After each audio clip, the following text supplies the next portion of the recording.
آدم میفرستن جلوی در باشگاه که علی من صحبت کنن. اون از اول فصل با اون عملکرد خوب پارسا رفتیم گل خارجی آوردیم. دستکش طلایی تعلق میگیرد به آقای کلینچیت، به پسر استقلال دیوار آبی سید حسین.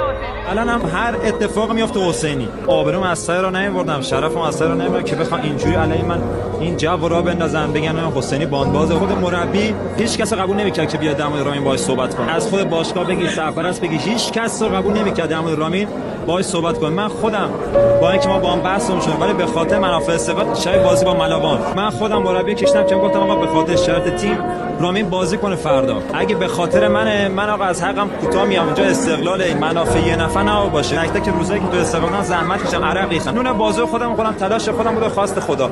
میام میگن حسینی باند حسین نداشت این بازی کنه اون بازی کنه. من چیکار دارم؟ من به عنوان کاپیتان تیم مگه دیوانم؟ بازیکن که تاثیرگذار شدم برو بیرون یکی دیگه بیام به جان مادرم اگه مشکل این تیم من از فرا نمیام سر تمرین. ببینم این تیم درست میشه. الان دوباره یه داستان دیگه درست کنم با 2 هفته دیگه 3 هفته دیگه هوادار اصلا با این راحت باور کنه.